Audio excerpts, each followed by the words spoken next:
Ceci est un livre audio autogénéré par Google. Introduction. Ce livre évoque certains grands moments de l'histoire de l'art culinaire en France sous tous ses aspects, pour ne pas oublier d'où vient notre gastronomie et les itinéraires suivis. Je me suis révolté d'entendre certains cuisiniers, philosophant sur une pseudo-création culinaire, justifiant un accord improbable.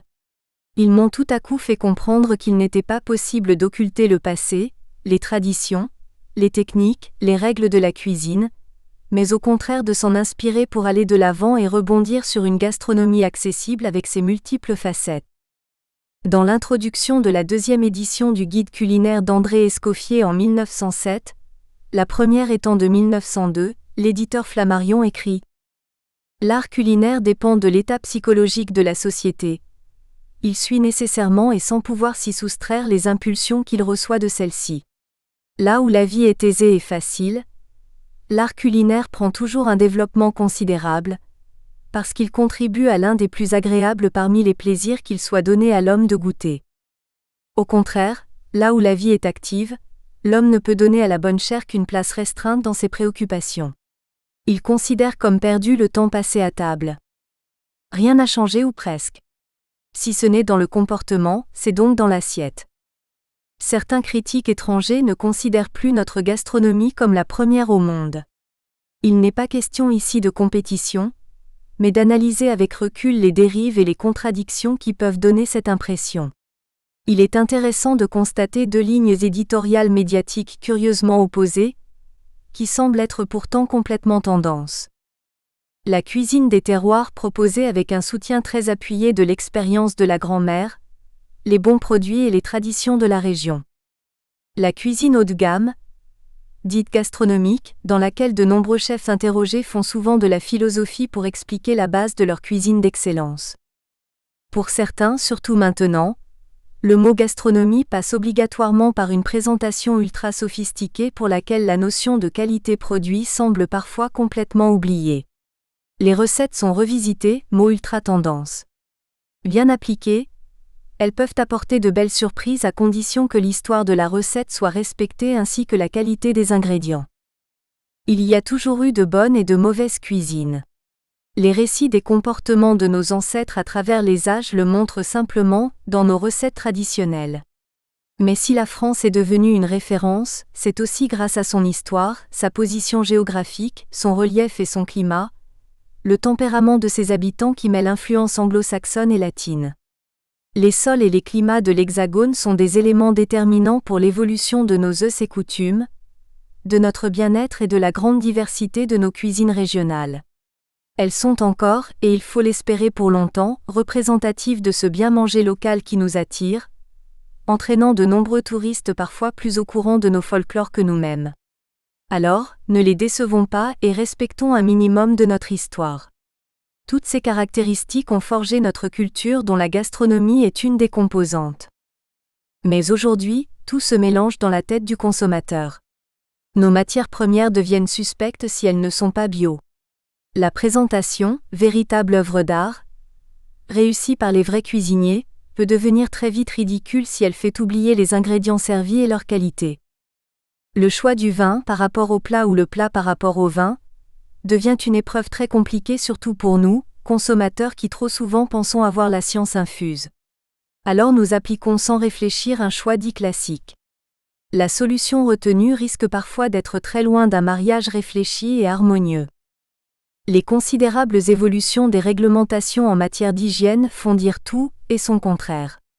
La simple logique, sans mise en scène trompeuse, peut permettre d'éviter les faux pas. C'est l'étude de ces thèmes que je développe avec quelques anecdotes pour vous permettre de comprendre toutes les dérives, petites ou grandes, qui, mises bout à bout, portent le flanc à une critique tout à fait justifiée de notre manière de vivre notre gastronomie. Chapitre 1 : L'alimentation dans l'histoire. La Gaule. Carrefour de l'Europe, la future France géographique subira de tout temps des invasions importantes qui marqueront la vie de ses habitants. Les occupations celtes, gauloises puis romaines, Alésia 52 AV. J.C. apporteront entre autres la vigne dans une grande partie du territoire, même si, avant l'invasion romaine, les Gaulois achetaient vraisemblablement du vin en Italie. Les fouilles de la forteresse de Paul en Bretagne ont fait apparaître des tessons d'amphores, preuve de la consommation de vin d'Italie, peut-être d'huile, datée de plusieurs siècles avant notre ère. Les Gaulois ayant inventé le tonneau, les amphores ont été alors progressivement abandonnés. Récemment, lors des fouilles de Lavaux dans l'Aube, les restes d'un service à banquet ont été retrouvés avec son cratère, grand vase, d'une capacité estimée à 250 litres de vin. Celui de son voisin de Vie, en Côte d'Or, peut contenir plus de 1000 litres. Ces Celtes gaulois savaient faire la fête.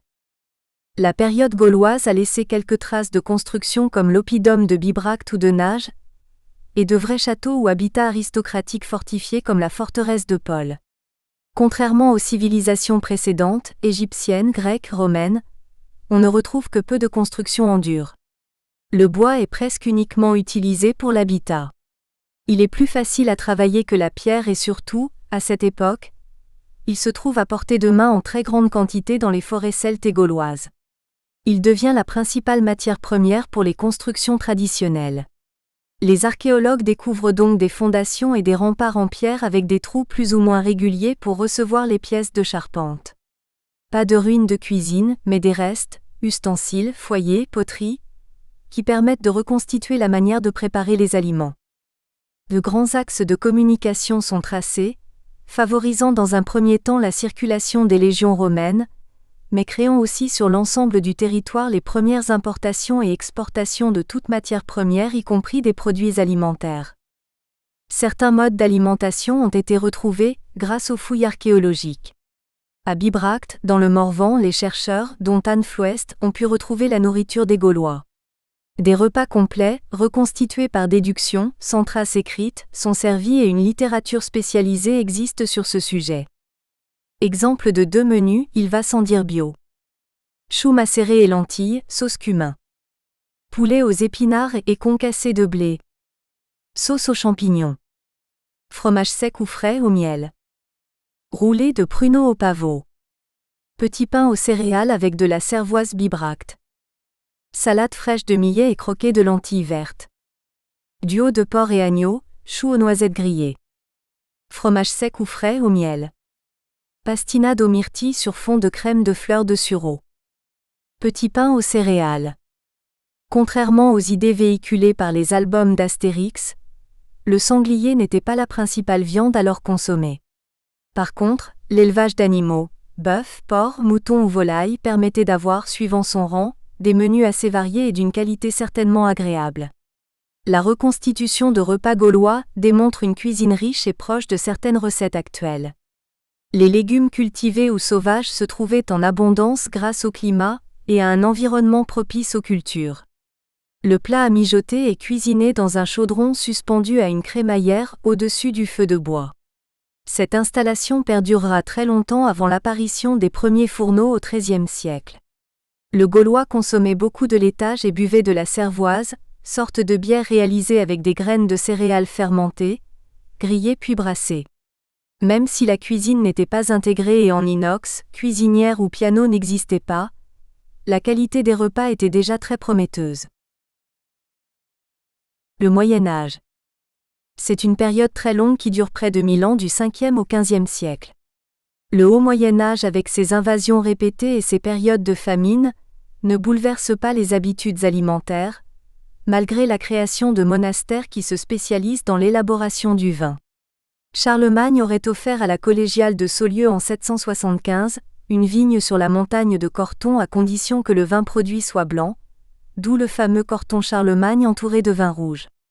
Les divisions territoriales de la fin des Carolingiens, à partir de l'an 1000, aboutissent à une féodalisation des régions. À partir de cette époque, de nombreux vassaux, fiers de leur récente promotion, construisent chacun leur château féodal pour défendre leur petit territoire. Pour se différencier, le châtelain le construira à son image et à son ego, défensif pendant la période médiévale, artistique depuis la Renaissance. Ce fractionnement territorial va forger pour longtemps dans les mentalités un certain esprit de clocher, qui s'ancre plus fortement encore avec les influences religieuses.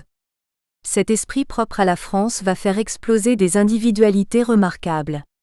Des rivalités apparaissent, parfois sympathiques entre villages, mais hélas aussi guerrières régulièrement relatées dans les chansons de geste.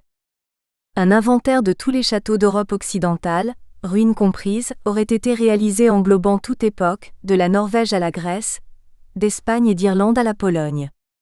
Le résultat assez étonnant afficherait presque 50% de l'ensemble des châteaux en France, soit plus de 11 000 édifices classés. Le nombre de communes en France est de moins de 36 400 réparties dans des régions traditionnelles, historiques, géographiques, mais pas forcément administratives. Presque une commune sur 3 possède son château ou sa ruine et donc son histoire singulière. Cet esprit de clocher va créer une grande quantité d'us et coutumes très différents les uns par rapport aux autres. Des spécialités culinaires apparaîtront aussi dans ce mouvement, et accentueront au cours des siècles les particularités de chaque région. Les couvents vont conserver, malgré tous les bouleversements environnants, les connaissances en matière de sciences, d'art et de tradition culinaire. Les fromages en sont un bon exemple.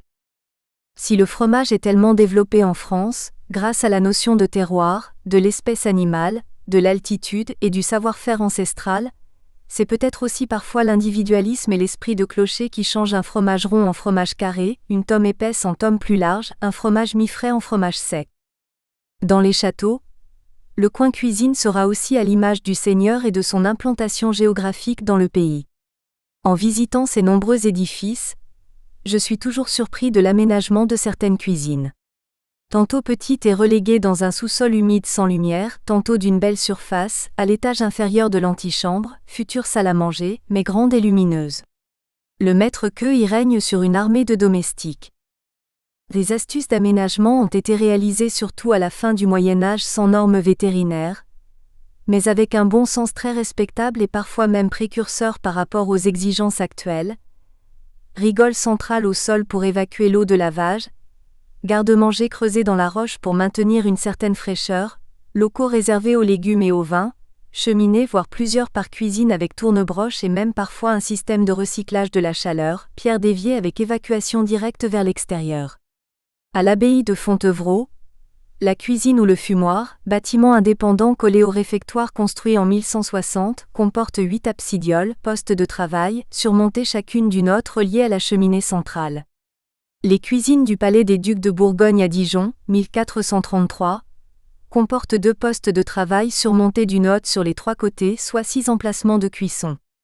Les fumées sont canalisées dans les hottes formant une clé de voûte pour être évacuées aussi dans une cheminée centrale.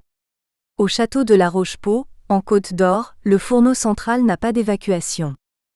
Il faut attendre aussi la fin du Moyen-Âge pour voir les premiers livres de cuisine comme les Viandiers, considérés par beaucoup comme les premiers ouvrages de gastronomie. L'arrivée progressive des épices rapportées d'Orient amène une grande créativité dans les recettes. Nous les retrouvons actuellement, avec plaisir. Ce petit côté aigre-doux plein de saveurs fait aujourd'hui le succès de certains établissements. D'autres affichent clairement leur identité en remettant les recettes médiévales au goût du jour, proposant un cadre moyenâgeux et une façon de manger pleine de surprises comme la grosse tranche de pain, tranchoir en guise d'assiette. Exemple de menu médiéval. Pasté pâté de chevreuil au cassis et épices. Un vin blanc pas acide. Canard aux dattes, aux pruneaux et épices. Avec de l'hypocras rouge.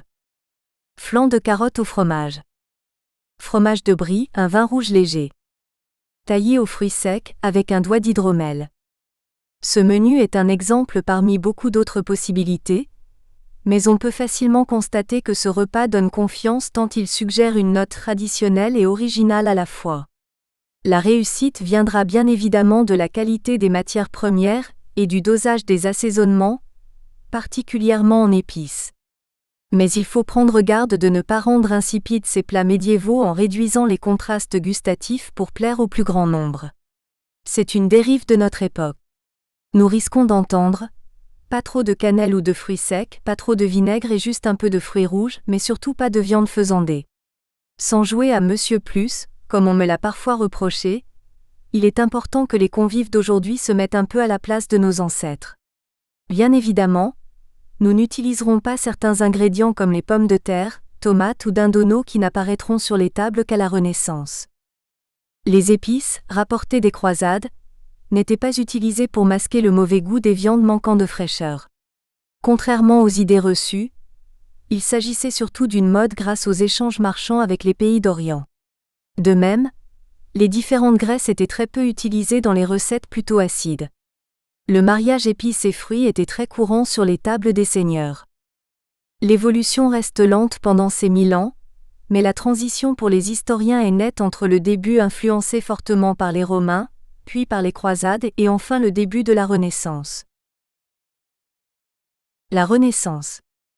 Si les Romains avaient sorti les Gaulois de leur hutte avant notre ère, au XVIe siècle les Italiens vont nous apporter avec les Médicis une révolution culturelle dans certains domaines, et principalement à propos des arts de la table. Celle-ci sera progressive tout au long de ce siècle. Cette époque est celle des premiers échanges internationaux par bateau avec Christophe Colomb, Vasco de Gama, Magellan et Jacques Cartier. La découverte du Nouveau Monde, la route des Indes vont apporter beaucoup de nouveaux légumes, des animaux comme la dinde, des ressources en sucre plus grandes, mais aussi le café et le chocolat. Avec ces nouveaux produits, la pâtisserie et la confiserie deviennent des arts à part entière. Les recettes commencent à circuler de façon moins confidentielle grâce à l'imprimerie. Mais surtout, l'Italie va influencer les arts de la table avec l'apparition progressive de la fourchette et de la verrerie sur toutes les tables royales et argenteuses. La fourchette à 2 branches arrive sous Henri III avec la porcelaine venue beaucoup plus tôt de Chine grâce à la route de l'Orient, ouverte par Marco Polo au XIIIe siècle. Les cuisines et les arrière-cuisines se transforment avec l'apparition de foyers fermés, ancêtres de nos cuisinières ou pianos qui détrônent les cheminées et leurs chaudrons suspendus. Le potager, équipement intermédiaire, permettait comme son nom l'indique de faire cuire les potages. Des creusets à braise sont taillés dans le plan de travail, et supportent les récipients pour mijoter les préparations culinaires. La conservation des aliments progresse, les mesures d'hygiène et même de diététique s'installent dans les premières salles à manger, pièces à part entière. Les tables dressées à demeure remplacent les tréteaux. Un mobilier spécifique avec son propre style apparaît avec chaises, vaisseliers, bonbonnières et autres dessertes pour rendre l'instant du repas plus solennel. Tous les plats sont présentés en même temps. Les recettes du Moyen Âge utilisent beaucoup d'épices et de vinaigre. Elles deviennent à la Renaissance plus subtiles, plus fines, avec moins d'exotisme avec l'apparition du beurre dans beaucoup de préparations. Le porc, jusque-là habitant des forêts qu'il ravageait allègrement, intègre petit à petit des porcheries dans les villages et les villes. Son véritable élevage peut commencer avec aujourd'hui des dérives qualitatives importantes. Les nouveaux légumes arrivent sur le marché, asperges, choux-fleurs, petits pois, concombres ou artichauts. Les fines herbes apparaissent aussi sur les tables. En premier le persil, mais aussi cerfeuil, ciboulette et estragon. Thym et laurier s'utilisent dans les farces de porc pour pâtés et tourtes. La pâtisserie va exploser en France sous l'influence des Italiens débauchés pour répandre leur art. L'approvisionnement plus facile en sucre remplace le miel. Chocolat et beurre permettent la création de nouvelles recettes ou la propagation de spécialités plus anciennes qui feront la gloire de certains pâtissiers avec crème d'amande, macarons, meringues, pain d'épices, pâte à choux, crème fouettée, pâte de fruits, fruits confits, nougat et crème glacée. Quant au vin, le choix devient important même si la qualité n'est pas toujours au rendez-vous. Très souvent le vin rouge est coupé avec de l'eau. La distillation des surplus de vin commence lentement à poindre en France tandis que les Hollandais font connaître la bière. Le XVIIe siècle. Louis XIII et Louis XIV couvrent cette période et marquent ce grand siècle de leurs empreintes. Chacun laissera son style d'ameublement, mais c'est surtout sous Louis XIV que la cuisine française apportera ses lettres de noblesse. Les cuisiniers deviennent des maîtres-queux utilisant de vraies règles culinaires. Le représentant de ces nouveaux chefs et organisateurs de banquets est François Vatel. Dès l'âge de 15 ans, il commence son apprentissage chez un pâtissier-traiteur. Puis, il entre au service de Nicolas Fouquet, nouveau surintendant des finances nommé par Mazarin. 8 ans après, en 1661, il est le grand organisateur de la fête inaugurale du château de Vaux-le-Vicomte. Au cours du repas, il sert une crème fouettée et sucrée qui s'appelle encore la crème chantilly. Après un séjour en Angleterre, il revient au service du Grand Condé à Chantilly. Le 23 avril 1671, ce dernier organise une fête sur 3 jours, décidée 15 jours avant, pour se réconcilier avec le roi. Une très forte pression s'abat sur les épaules de Vatel. Le vendredi 24 avril 1671 tôt le matin, la marée n'est pas livrée. Vatel se sent touché dans son honneur et se suicide. Au même instant, les poissons arrivent à Chantilly. Aujourd'hui, rien n'a changé. La même pression est de mise dans toutes les cuisines avec la différence du juste à temps J+1. La commande est passée la veille pour livraison le lendemain matin par camion frigorifique. Nous espérons que vous avez apprécié cet aperçu. Pour continuer à écouter ce livre audio sur Google Play Livres, utilisez le lien dans la description de la vidéo.